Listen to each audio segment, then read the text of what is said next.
हमारे दुखों का मूल है कामना। अब कामना निवृत्त हो जाए, हट जाए, तो उसका क्या महत्व है, इसके बारे में स्पष्ट करते हुए पूज्य स्वामी शरणानंद जी महाराज कहते हैं, जीवन का अध्ययन करने पर यह स्पष्ट विदित होता है कि कामना उत्पत्ति का दुख और कामना पूर्ति का सुख साधक का उस जीवन में प्रवेश नहीं होने देता जो कामनाओं की निवृत्ति से प्राप्त होता है। अब यदि कोई कहे कि सुख दुख से अतीत भी क्या कोई जीवन है, तो कहना होगा कि क्या सुख दुख ही जीवन है? यदि सुख दुख जीवन है तो मृत्यु क्या है?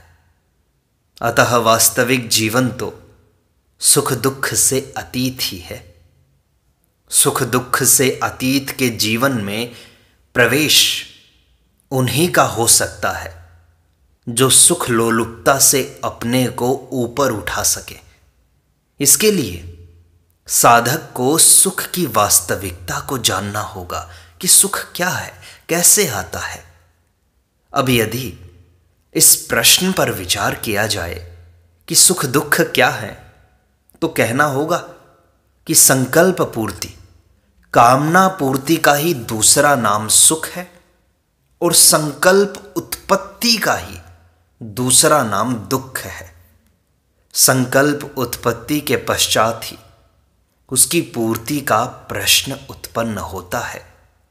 इससे यह सिद्ध हुआ कि संकल्प पूर्ति के सुख के लिए संकल्प की उत्पत्ति का दुख अनिवार्य है। अतः जिसे सुख कहते हैं उसकी भूमि ही दुख है। अब संकल्प पूर्ति के परिणाम पर विचार करना है। जिस वस्तु और व्यक्ति आदि के द्वारा संकल्प पूरा होता है उसमें आसक्ति होना स्वाभाविक है। प्रत्येक वस्तु और प्रत्येक व्यक्ति परिवर्तनशील तथा क्षणभंगुर है। इस दृष्टि से संकल्प पूर्ति के परिणाम में भी भयंकर दुख है। जिस सुख का आरंभ दुख से होता है और जो सुख अंत में भयंकर दुख में बदल जाता है, उसकी आशा करना कहाँ तक विवेक युक्त है। अर्थात सुख की आशा अविवेक सिद्ध है। सुख की आशा मिटते ही अनावश्यक संकल्प मिट जाते हैं और आवश्यक संकल्प स्वतः पूरे होने लगते हैं। परंतु इस प्रकार होने वाला संकल्प पूर्ति का सुख साधक को बांध नहीं पाता, क्योंकि उसकी दृष्टि में सुख का वह महत्व मिट जाता है जिसके मिटते ही संकल्पों की निवृत्ति हो जाती है।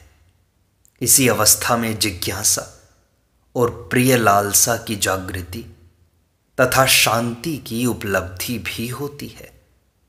संकल्प पूर्ति का लालच रहते हुए न तो कोई जिज्ञासु हो सकता है, ना ही प्रेमी हो सकता है और ना ही योगी हो सकता है।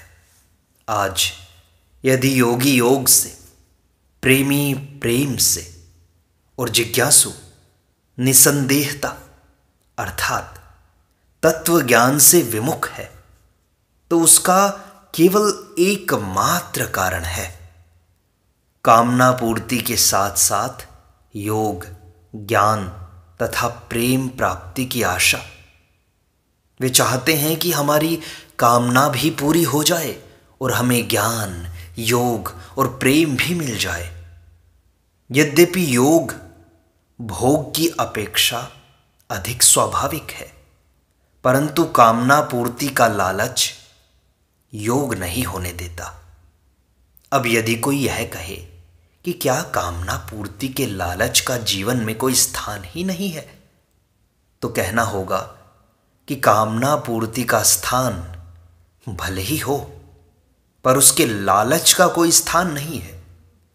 क्योंकि जिन कामनाओं का पूरा होना अनिवार्य है वे तो स्वभाव से ही पूरी हो जाएंगी, पर उनकी पूर्ति का लालच तो नवीन कामनाओं को भी जन्म देगा। अतः वह न तो योग होने देगा, न विचार का उदय होने देगा और न प्रेम का उदय ही होने देगा। इस दृष्टि से कामना पूर्ति के लालच का साधक के जीवन में कोई स्थान नहीं है। जब कामना पूर्ति और अपूर्ति समान हो जाती है, तब साधक सुगमता पूर्वक कामना की अपूर्ति के दुख का तथा कामना की पूर्ति के सुख का सदुपयोग कर सुख दुख से अतीत के जीवन में प्रविष्ट हो जाता है।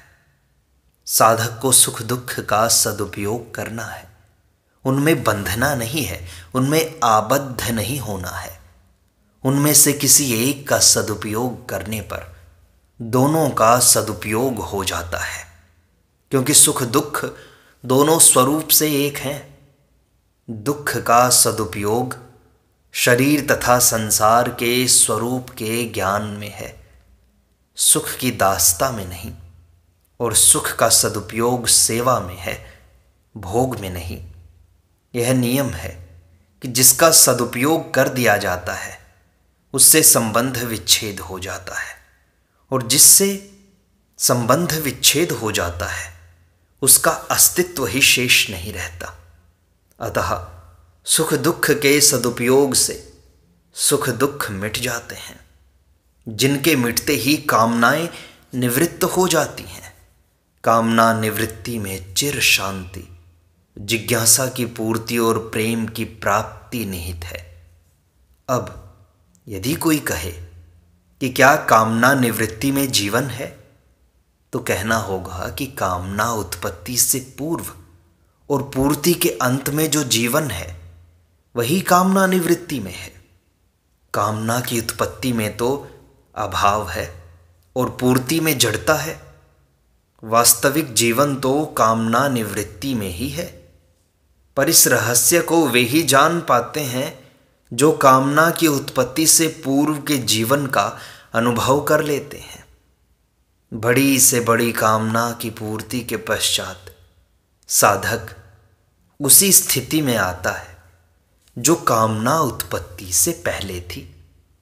इससे सिद्ध यह होता है कि कामना की उत्पत्ति से पूर्व का जीवन स्वाभाविक जीवन है और कामना की उत्पत्ति तथा पूर्ति का जीवन अस्वाभाविक है, या यूं कहो कि वह जीवन नहीं है, मृत्यु है।